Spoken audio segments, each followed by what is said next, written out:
রাতের বেলায় আপনার মোবাইল ব্যাংকিংয়ে লাখখানেক টাকা রেখে ঘুমাতে গেলেন, সকালে উঠে দেখলেন সেই টাকা উধাও, কিংবা আপনার ব্যাংক থেকেও মেসেজ এসেছে আপনার অ্যাকাউন্টের সব টাকা উত্তোলন করা হয়েছে, অথচ আপনি সেসবের কিচ্ছু জানেন না।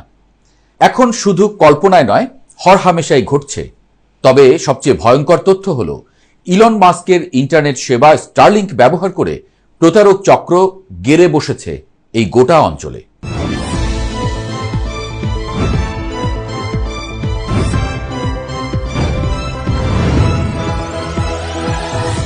গেল এপ্রিলে বাংলাদেশে পরীক্ষামূলক কার্যক্রম শুরু করে ইলন মাস্কের স্যাটেলাইট ইন্টারনেট সেবা স্টারলিংক।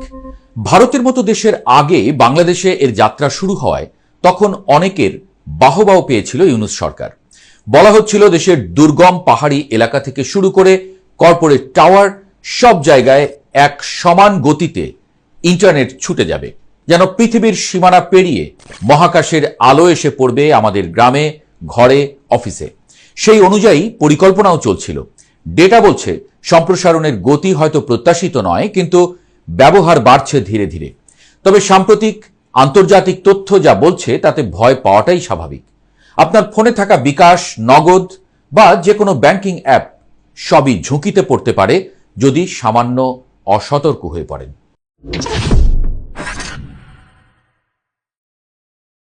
স্টারলিংক হল স্পেস এক্স এর পরিচালিত স্যাটেলাইট ভিত্তিক ইন্টারনেট সেবা। পৃথিবীর কক্ষপথে প্রায় ৬,০০০ ক্ষুদ্র স্যাটেলাইটের নেটওয়ার্কের মাধ্যমে এটি ইন্টারনেট সংযোগ দেয়। এই স্যাটেলাইটগুলো নিম্ন কক্ষপথে ঘুরে বেড়ায় এবং বিশেষ রিসিভার বা ডিশের মাধ্যমে পৃথিবীর যে কোনো জায়গায় ইন্টারনেট পৌঁছে দেয়। অনেক সময় বাংলাদেশের আকাশে আলোর মিছিল দেখা যায়, সেটাই আদতে স্টারলিংকের স্যাটেলাইটের দল। সহজ ভাষায়, যেখানে মোবাইল টাওয়ার বা ফাইবার লাইন পৌঁছায় না, সেখানে স্টারলিংক কাজ করে। এজন্যই যুদ্ধক্ষেত্র, দুর্গম গ্রাম, এমনকি সমুদ্রেও এটি কার্যকর। ইউক্রেন যুদ্ধে স্টারলিংক হয়ে উঠেছে রাশিয়ার ইলেকট্রনিক ব্লকেডের বিরুদ্ধে ইউক্রেনের প্রধান অস্ত্র।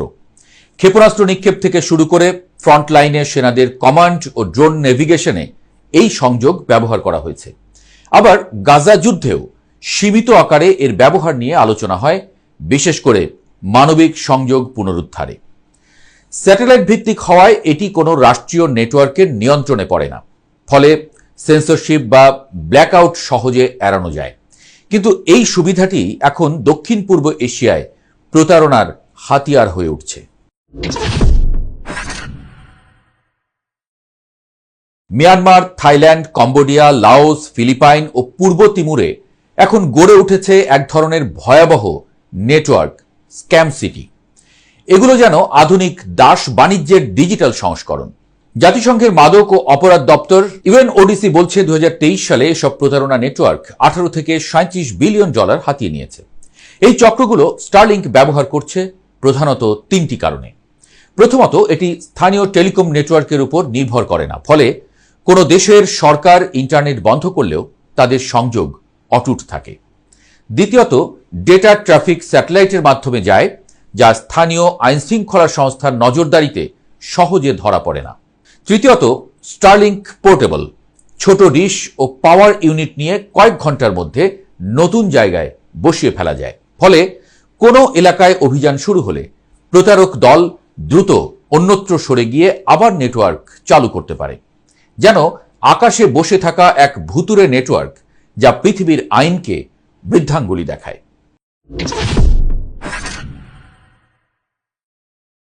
থাই মিয়ানমার সীমান্তের কেকে পার্ক এখন এই অন্ধকার নেটওয়ার্কের প্রতীক।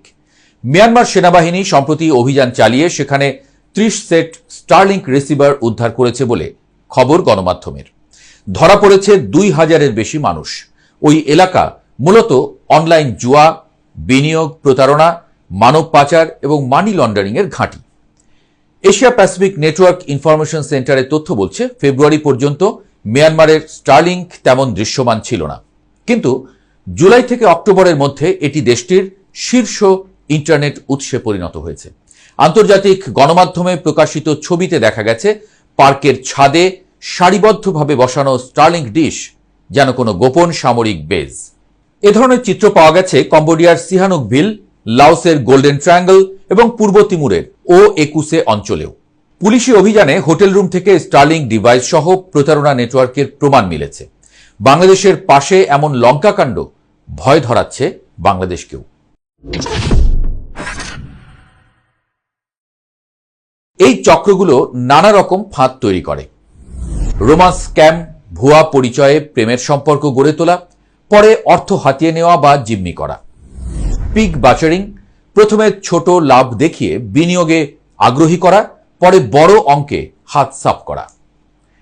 এর সঙ্গে যোগ হয়েছে ক্রিপ্টো প্রতারণা, অনলাইন জুয়া, বেটিং, এমনকি মানব পাচারও। তরুণদের চাকরির প্রলোভন দেখিয়ে বন্দী করে রাখা হয়। দিনের নির্দিষ্ট সংখ্যক লোককে প্রতারণা করতে না পারলে মারধর করা হয়। জাতিসংঘ যাকে বলছে ডিজিটাল দাসত্ব। অনলাইন জুয়ায় পুরো দেশ ছেয়ে গেছে এরই মধ্যে। সর্বস্ব হারাচ্ছে লাখ লাখ মানুষ। হয়তো কিছু মানুষ লাভের মুখ দেখছে, কিন্তু লাখো মানুষের চাপা হাহাকারে ভরে যাচ্ছে দেশের আনাচ কানাচ। লজ্জায় কাউকে কিছু বলতেও পারছে না। প্রচলিত ইন্টারনেট ব্যবহার করেই এমন অবস্থা। সেখানে স্টারলিংকের মতো আধুনিক ব্যবস্থার সুযোগ নিয়ে স্ক্যামাররা কি করতে পারে সেটা সহজেই অনুমেয়। আরো বড় ঝুঁকি দ্রুত ঘনিয়ে আসছে বলেই মত বিশ্লেষকদের। কারণ আমরা একই স্যাটেলাইট কভারেজ জোনে পড়ি। সুতরাং এখানে কাউকে চাইলে ইন্টারনেট ব্যবহার করে সাইবার প্রতারণা চালাতে পারবে, যা ট্রেস করা কঠিন। দেশের প্রচলিত ইন্টারনেট প্রতারণাই ইতিমধ্যে বহুমাত্রিক হয়ে উঠেছে।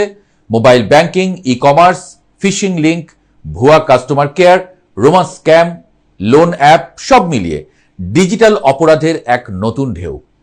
তাছাড়া বাংলাদেশের অধিকাংশ মানুষ এসব বিষয়ে অসচেতন। অনলাইনে আকর্ষণীয় কোনো ছবি বা লোভনীয় অফার দেখলে ক্লিক না করে থাকতে পারে না। তাছাড়া আইটি সম্পর্কে এদেশের মানুষের ধারণা খুবই কম, অস্বীকার করার কোনো উপায় নেই। তাই বাংলাদেশ আছে সবচেয়ে ঝুঁকিপূর্ণ দেশগুলোর তালিকায়। ইন্টারনেট বিশেষজ্ঞরা বলছেন, স্টারলিংক বন্ধ করা নয়, বরং এর উৎস শনাক্ত করার সক্ষমতা বাড়ানো দরকার। থাকতে হবে জবাবদিহিতা, সরকারকে অগ্রাধিকার ভিত্তিতে প্রযুক্তি সক্ষমতা বাড়াতে হবে এবং আন্তর্জাতিক সহযোগিতাও জোরদার করতে হবে। এখনই সতর্ক না হলে ভবিষ্যতে এই ঢেউ সামলানো কঠিন হবে। বিশেষজ্ঞদের একাংশ বলছেন, দেশে যদি স্টারলিংকের স্থানীয় গ্রাউন্ড স্টেশন স্থাপন করা যায় তবে প্রতারণা শনাক্ত অনেক সহজ হবে। কারণ স্থানীয়ভাবে টার্মিনালের ব্যবহার, ডেটা ট্রাফিক ও অবস্থান ট্র্যাক করা সম্ভব হয়। এতে সন্দেহজনক কার্যক্রম দ্রুত শনাক্ত করে ব্যবস্থা নেওয়া যাবে। সাইবার নিরাপত্তা সংগঠন সাইবার ৭১-এর পরিচালক আব্দুল্লাহ আল জাবের মনে করেন, বর্তমানে বাংলাদেশের সক্ষমতা সীমিত। তাই ভবিষ্যতের জন্য গ্রাউন্ড স্টেশন স্থাপন ও স্টারলিংকের সঙ্গে সহযোগিতা বাড়ানো জরুরি। সাইবার অপরাধ মোকাবেলায় দেশে পুলিশের সাইবার ক্রাইম সেন্টার কাজ করছে। তবে বিশেষজ্ঞরা মনে করেন এই প্রযুক্তির গতি আইনি প্রক্রিয়ার চেয়ে বহুগুণ দ্রুত। সিআইডি স্বীকার করেছে, সাইবার স্পেসের সীমানা নেই, ঝুঁকি তাই বৈশ্বিক। পুলিশের নজরদারি ও প্রোটোকল আছে, কিন্তু নাগরিকদের সচেতনতা না বাড়ালে তা পর্যাপ্ত নয়। সন্দেহজনক লিঙ্ক ক্লিক না করা, অজানা কাস্টমার কেয়ার বা রোমান্স অ্যাকাউন্টে প্রতিক্রিয়া না দেওয়া, অনলাইন লেনদেনে 2 ফ্যাক্টর অথেন্টিকেশন ব্যবহার, এসব ছোট অভ্যাসই হতে পারে বড় সুরক্ষা। নইলে বড় বিপদে পড়তে পারেন আপনিও। তাই সাবধান।